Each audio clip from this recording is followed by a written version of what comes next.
Nikos Aliagas. Le ministre chargé des collectivités territoriales, Sébastien Lecornu, est votre invité, Audrey Crespo-Mara. Bonjour. Bonjour Sébastien Lecornu. Bonjour Audrey Crespo-Mara. Alors c'est tombé il y a quelques minutes, Bruno Le Maire confirme que Bruxelles s'oppose au projet de fusion Alstom-Siemens. À quoi sert l'Europe si elle empêche la création d'un géant européen capable de rivaliser avec la Chine ? C'est en effet un non-sens et c'est même une faute politique. Et moi je partage la colère de Bruno Le Maire ce matin.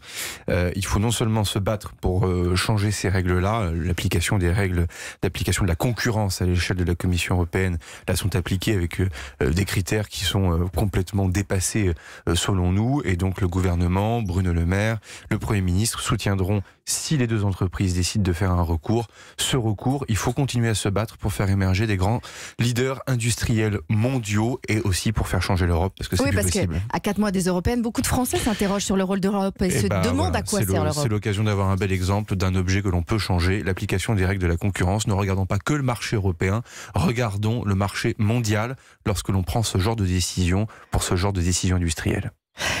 Après avoir animé 5 débats avec Emmanuel Macron, bientôt 6, est-ce que vous avez enfin compris ce que réclament les Français ? C'est riche ce que réclament les Français. Et puis vous savez, le grand débat il est encore devant nous. 4000 réunions publiques en tout. Encore un demain ? Oui, le grand débat, c'est pas que les relations et les questions-réponses entre le président de la République et des Français. Demain, effectivement, on sera de nouveau en Saône-et-Loire, où le président de la République rencontrera des jeunes, toute la jeunesse de ce département, notamment en visitant et en déjeunant dans un EHPAD. Après, le grand débat, c'est avant tout des réunions menées par les Français, organisées par des Français, pour les Français. Justement, 4000 réunions publiques en tout, juste un chiffre que je n'ai jamais donné. Sur le site de votre gouvernement. Un chiffre que je n'ai jamais donné et qui peut quand même vous intéresser. Sur 4000 réunions publiques en tout, 1000 sont passées. 3000 sont devant nous. Donc c'est pour vous dire si véritablement le débat, il se déploie en ce moment même. Alors 4000 réunions publiques, plus de 500 000 contributions sur le site du gouvernement. 700 000 contributions, donc c'est encore monté. 700 000 contributions et 9000 cahiers citoyens installés dans les mairies. Voilà, c'est les 3 chiffres à retenir sur le débat ce matin. Alors au final, c'est le gouvernement qui choisira les propositions à mettre en œuvre. Est-ce que vous avez prévu d'organiser un référendum pour faire valider votre choix par les Français ? Alors, le référendum, c'est un outil, c'est pas une fin en soi. Je vois bien que depuis 3-4 jours, on en parle beaucoup comme étant l'alpha et l'oméga de tout. C'est la capacité pour le président de la République de faire trancher une question par le peuple. Tout est sur la table. Le président de la République l'a dit, il n'y aura pas de tabou. Mais une fois de plus, on va attendre la fin du débat. Deuxièmement, c'est une décision présidentielle de recours au référendum. Et moi, le retour au peuple me plaît bien parce que je suis gaulliste, mais fondamentalement, la question, c'est précisément la question du référendum. C'est pas le principe du référendum en tant que tel. Donc c'est pas l'alpha et l'oméga. Il y a beaucoup de choses qui se disent dans le débat. Il faudra prendre le temps de regarder tout ça avec beaucoup d'attention à partir du 15 mars. Mais on parle d'un référendum organisé en même temps que les européennes. Vous qui passez vos journées avec le président... C'est vous qui parlez de ça. Vous qui passez vos journées avec le président, est-ce que vous savez si sa décision est prise ? Non, cette décision n'est pas prise et je sais qu'il regardera tout ça avec beaucoup d'attention à la fin du débat. Je le redis, 4000 réunions publiques, 3000 sont devant nous. Laissons le temps du débat. Je sais l'impatience parfois des médias ou des hommes politiques ou des Français. Peut-être Non, je pense que les Français ont envie de débattre justement. Ils n'ont pas envie qu'on fasse la fin du débat et qu'on donne les résultats avant la fin. Ça, j'en suis persuadé. Alors, autre idée née de la crise des Gilets jaunes, Gérald Darmanin propose de plafonner les niches fiscales des ménages aisés. C'est un ballon d'essai ou c'est sérieusement envisagé ? Non, mais déjà, le grand débat national permet aussi justement de remettre ces sujets sur la table. 474, je crois, en tout cas plus de 470 niches fiscales pour 100 milliards d'euros. Très franchement, se poser la question de savoir si elles sont toutes efficaces et utiles n'est pas un mauvais débat. Et évidemment, on ne parle pas des chèques emploi-service pour les services à la personne, comme j'ai pu le lire ici ou là. On sait déjà que c'est très efficace, que ça permet de lutter contre le travail au noir et que c'est très efficace pour les Françaises et les Français, très utile, et que ça crée de l'emploi. Donc sortons cela de l'équation. Après que d'autres niches peuvent être interrogées dans leur efficacité ou leur fonctionnement, c'est à mon avis une bonne chose que de poser la question. Je rappelle quand même que notre impôt est compliqué, que le prélèvement à la source réussi d'ailleurs par Gérald Darmanin permet de le simplifier. Si demain on peut simplifier encore plus les choses en ayant des réflexions sur les niches fiscales, c'est une bonne chose. En tout cas, ouvrons le débat, pas de tabou. Et puis, Sébastien Lecornu, Édouard Philippe envisage d'assouplir la loi sur le cumul des mandats. Si vous envisagez que les élus puissent à nouveau cumuler un mandat de député, un mandat de maire, c'est parce que dans l'Assemblée actuelle, la majorité des députés sont complètement déconnectés du terrain ? Non, déjà, le Premier ministre n'a pas pris formellement la parole sur le sujet. Enfin, là aussi, le propos est un peu rapide. Enfin, plus, le débat le dira. C'est aux Français de dire si leurs élus doivent recumuler ou pas.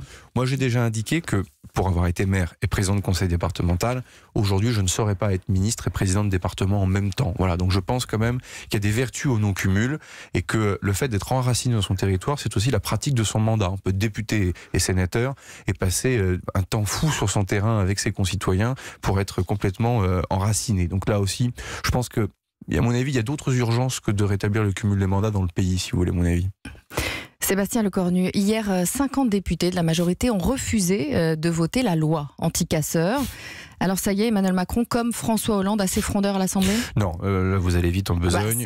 50, c'est même pire que sous François Hollande. Aux grandes heures des frondeurs, il y avait eu 40 abstentions. Voilà, vous avez enfin dit le mot. Il y en a eu 50 Ce sont des abstentions et pas des votes contre.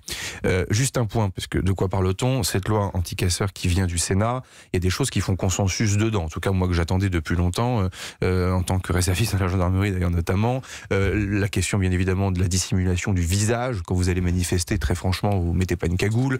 Le fait de pouvoir confisquer boules de pétanque et autres marteaux dans vos sacs lorsque vous allez manifester. Autant de choses plein de bon sens qu'il fallait faire. Il y a un débat après, d'ailleurs qui n'est pas un débat qu'à l'Assemblée nationale. Regardez l'interview de François Sureau dans Le Monde il y a maintenant 48 heures. Un débat sur les interdictions individuelles de manifester. Bon, mais sur ces abstentions dans votre majorité. Oui, je vois bien que vous voulez aller sur la politique politicienne. Non, pas la politique politicienne. C'est en tant que ministre du grand débat, on peut écouter 50 députés Depuis que la République existe et dans toutes les démocraties, il y a des grands débats sur la question des libertés. Et donc là, vous avez la liberté de manifester, qui d'un côté est empêchée par les casseurs, et de l'autre côté, dont il faut qu'effectivement on arrive à mieux l'encadrer pour faire en sorte que ces casseurs ne prennent pas en otage les vrais manifestants, si j'ose dire, qui viennent déclarer leur colère ou leur proposition le cas échéant. Et donc cette proposition, ce texte est un texte pour moi d'équilibre. Il y avait des choses dans la proposition sénatoriale qui étaient à mon avis caricaturales et que moi-même je n'aurais pas voté. Et le travail parlementaire, notamment par les députés de La République En Marche et du MoDem,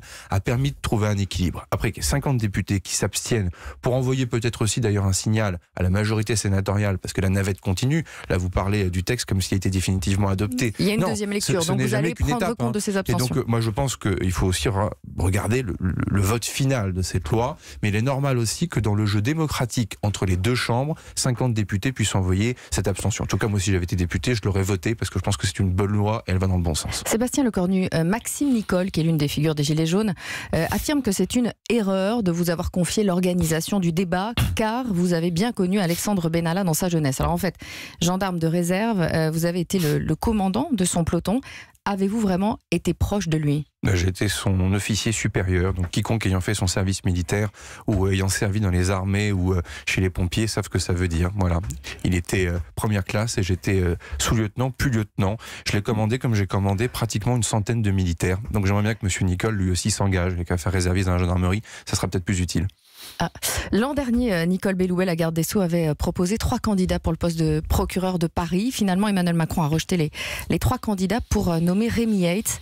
Alors, quand Rémi Yates décide de perquisitionner Mediapart, comprenez-vous les doutes sur l'indépendance de la justice ? Et donc là, il faut rappeler aussi que depuis maintenant plus de 10 ans, les gardes des Sceaux ne peuvent plus donner des instructions au procureur de la République, en tout cas plus d'instructions individuelles. Donc quand un procureur fait quelque chose, il le fait de manière indépendante, désormais. Ces perquisitions ne mettent pas à mal la liberté de la presse ? Je suis désolé de dire que moi je respecte la séparation des pouvoirs, j'aime Montesquieu, j'appartiens au pouvoir exécutif, je ne parle donc pas du pouvoir judiciaire, et c'est très bien comme ça. Merci Sébastien Lecornu. Audrey Crespo-Mara pour l'interview politique de la matinale, c'est tous les jours à 8h15. Nikos Aliagas sur Europe 1. Dans un instant, il y aura la météo évidemment de Laurent Cabrol. À 8h30, l'essentiel de l'info. La fusion Alstom-Siemens qui n'aura pas lieu.